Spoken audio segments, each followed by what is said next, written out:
Chapter 15. It's all right now. Kylie was the first to move from the almost embrace.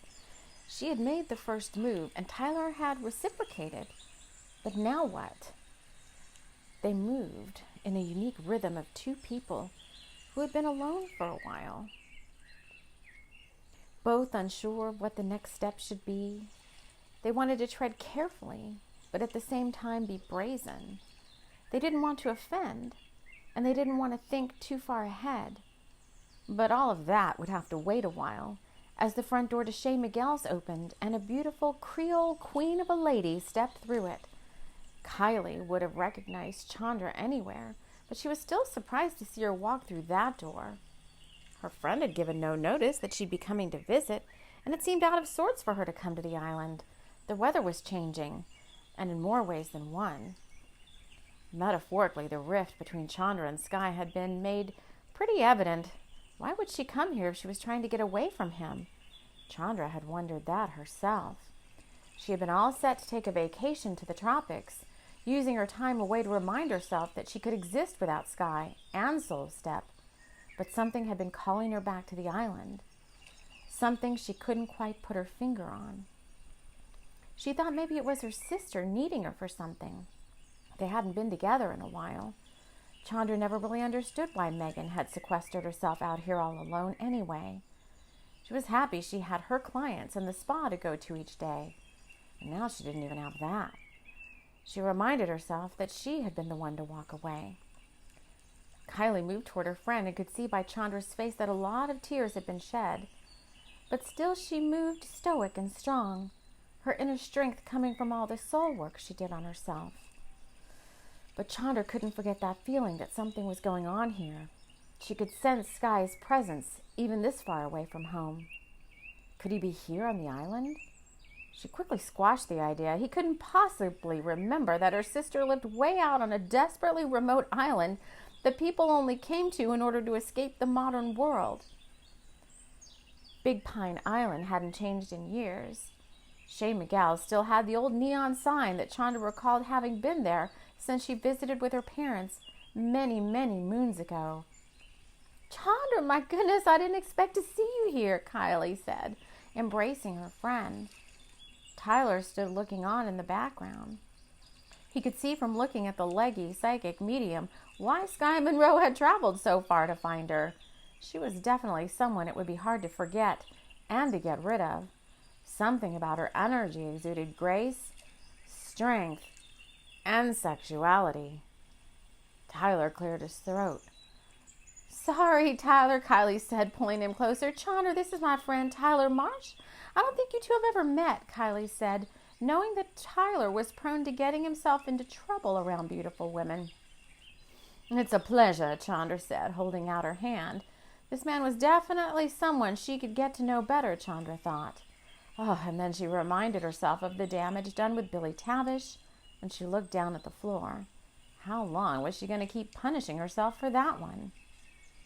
Tyler took her hand, and rather than a friendly handshake, kissed the back of her hand with aplomb.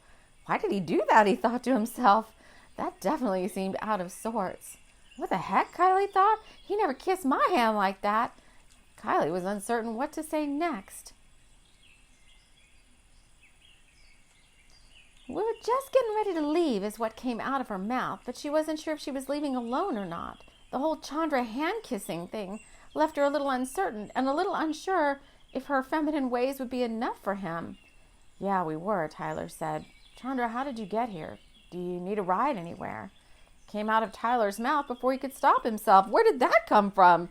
Here he was about to make a move on his old flame, and now he appeared to be drooling over a total stranger. Although he couldn't stop himself, some people just exuded a certain charm, and this beauty certainly did put the glamour on, so to speak. Chandra didn't intentionally do anything to entice. It was just a magical way of being that was part of her soul signature, and one that Sky Monroe couldn't get enough of. "No, but thank you," Chandra said. "My sister Megan is waiting outside in the car. I told her I couldn't possibly go home without having a piece of Mario's chicken pie. What do you say, Mario?"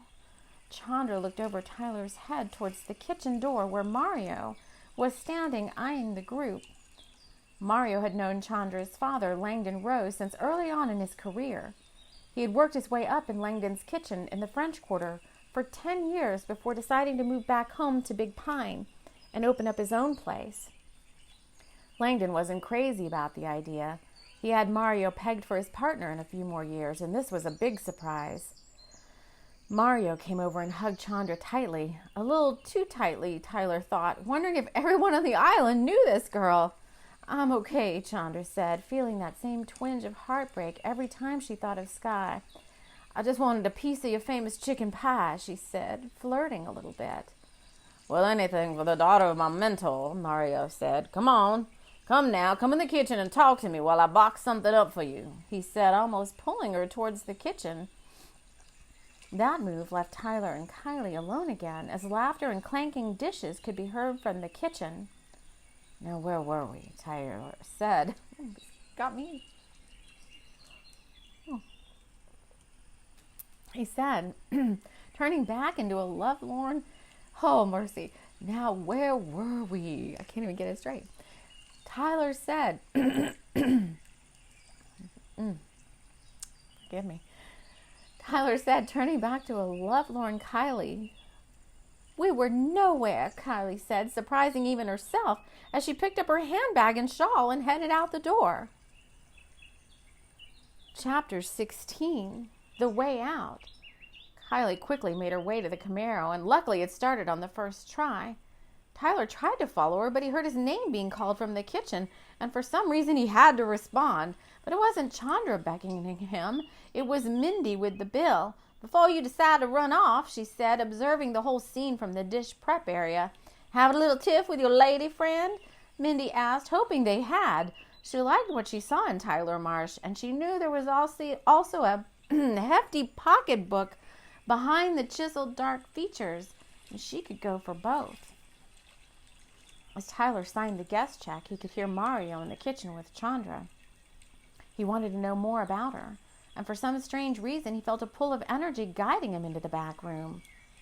Chandra was seated on a bar stool while Mario sliced chicken pie and served her what appeared to be a second glass of red wine. She slipped it down the back of her throat in one long drink and didn't notice that Tyler had come up behind her. "And so I walked away, and here I am," Chandra said, trailing off at the feel of the heat from Tyler's body at her back. "Well, things will work out if they're meant to, honey," Mario said as Tyler slipped into the conversation.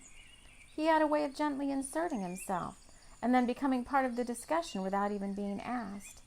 "I know what that's like," Tyler said, hoping that his compassion would earn him some face time with her. There was just something compelling him to talk to her, and it felt tied to his mother for some completely off-the-wall reason.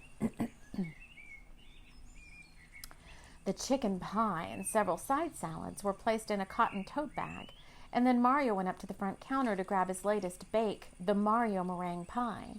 He returned with a huge pie-whipped confection-looking thing that smelled delicious and looked like it had been decorated by an artist. "Sweets for the lady," he said, scooping out a large portion, enough for her and Megan to share.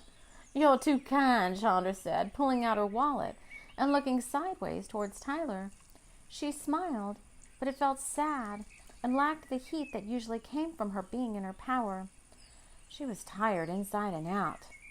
"Here, let me help you to the car," Tyler said, knowing full well he should be in his own car heading to Kylie's to apologize.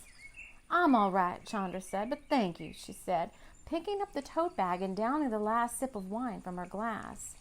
That would be 3, Tyler thought, as he had no idea why he was counting some stranger's drinks. Chandra felt a strange tug at her arm. Spirits again, trying to get her attention, but she was technically off duty. The tug came harder, and this time with a pinch. "Ouch, that hurt," Chandra said, but no one really understood what she was talking about. "Quit it," she said to the ghost, who was intent on speaking to her. "Please excuse me," Chandra said, hurrying out of the kitchen without another word to Mario or the ghost.